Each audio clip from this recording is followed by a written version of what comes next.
Hello everyone, your most welcome in my YouTube channel. आज हम आपके साथ 10 महत्वपूर्ण अनुच्छेद का डिस्कशन करने वाले हैं जो एग्जाम के पॉइंट ऑफ व्यू से बहुत ही ज़रूरी है। इन 10 प्रश्नों से आपके 40 महत्वपूर्ण अनुच्छेद तैयार हो जाएंगे, तो एग्जाम देने से पहले इन्हें देखना बिल्कुल ना भूलें। तो चलिए अभी स्टार्ट करते हैं।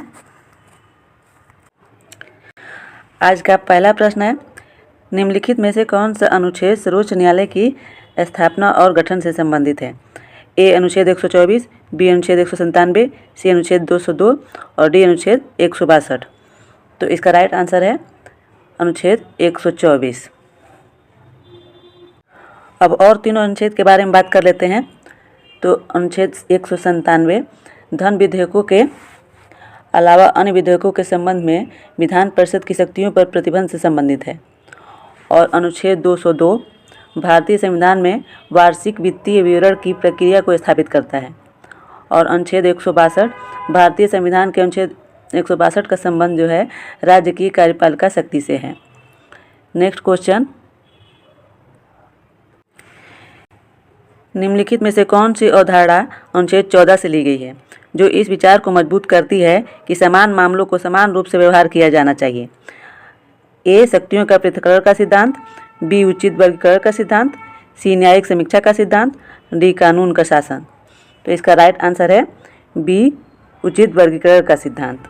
नेक्स्ट क्वेश्चन, भारतीय संविधान का कौन सा अनुच्छेद अस्पृश्यता से संबंधित है? ए अनुच्छेद 14, बी अनुच्छेद 15(2), सी अनुच्छेद 16(3) और डी अनुच्छेद 17। तो इसका राइट आंसर है डी अनुच्छेद 17। अदर तीनों ऑप्शन के बारे में बात कर लेते हैं। अनुच्छेद 14 जो है सभी व्यक्तियों के लिए कानून के समक्ष समानता और कानूनों का समान संरक्षण की गारंटी देता है। और अनुच्छेद 15(2) सार्वजनिक स्थानों तक पहुंच में भेदभाव को प्रतिबंधित करता है एवं यह सुनिश्चित करता है कि धर्म, जाति, नस्ल आदि के आधार पर किसी भी नागरिक को दुकानों, कुओं और सड़कों से वंचित नहीं किया जाए। और अनुच्छेद 16(3) क्या कहता है? यह संसद को राज्य के तहत रोजगार के लिए निवास आधारित योग्यताएं बनाने की अनुमति देता है। नेक्स्ट क्वेश्चन, भारतीय संविधान का कौन सा अनुच्छेद कार्य की मानवीय परिस्थितियां और मातृत्व राहत प्रदान करता है? ए अनुच्छेद 21, बी अनुच्छेद 39, सी अनुच्छेद 42 और डी अनुच्छेद 47। तो इसका राइट आंसर है सी अनुच्छेद 42। अब अदर तीनों ऑप्शन के बारे में बात कर लेते हैं। तो अनुच्छेद 21 में जीवन का अधिकार शामिल है जिसकी व्याख्या स्वास्थ्य के अधिकार के रूप में की गई है। और अनुच्छेद 39(ई) कामगारों और बच्चों को शोषण से सुरक्षा प्रदान करता है। और अनुच्छेद 47 जो है ये राज्य को सार्वजनिक स्वास्थ्य और पोषण में सुधार करने का निर्देश देता है। नेक्स्ट क्वेश्चन,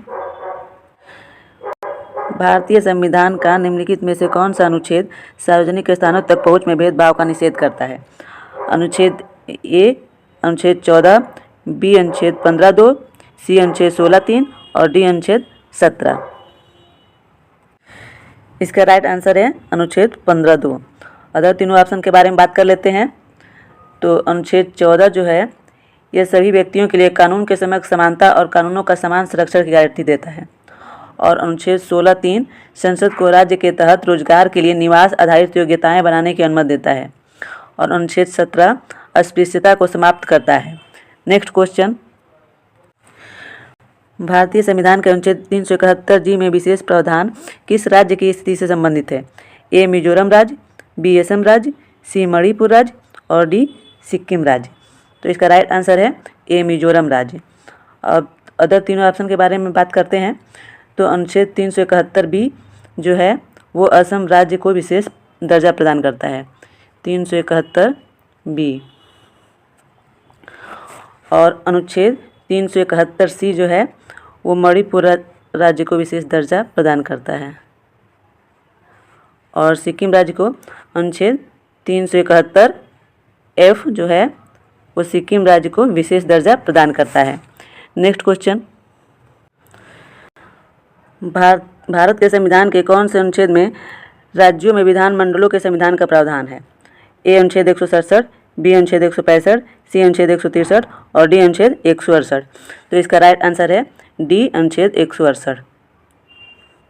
अब अदर तीनों ऑप्शन के बारे में बात कर लेते हैं। तो अनुच्छेद 167 सूचना देने के संबंध में मुख्यमंत्री के कर्तव्य से संबंधित है। और अनुच्छेद 165 राज्य के लिए महाधिवक्ता से संबंधित है। और अनुच्छेद जो 163 है राज्यपाल को सहायता और सलाह देने के लिए मंत्रिपरिषद से संबंधित है। नेक्स्ट क्वेश्चन, सर्वोच्च न्यायालय किस अनुच्छेद के तहत रिट जारी कर सकता है? यहाँ पे रिट होगा, राइट लिखा गया है, रिट जारी कर सकता है। ए अनुच्छेद 131, बी अनुच्छेद 32, सी अनुच्छेद 143 और डी अनुच्छेद 226। इसका राइट आंसर है अनुच्छेद 32। अब अदर तीनों ऑप्शनों के बारे में बात कर लेते हैं। तो अनुच्छेद 131 का संबंध सर्वोच्च न्यायालय का मूल क्षेत्राधिकार है और अनुच्छेद 143 का संबंध जो है वो सर्वोच्च न्यायालय से परामर्श करने की राष्ट्रपति की शक्ति है।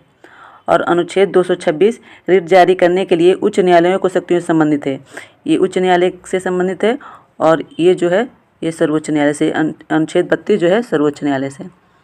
अब ध्यान रखिएगा, जो छोटा वाला है वो सबसे बड़े से और बड़ा वाला जो है ये नंबर ये उससे छोटे उच्च न्यायालय से।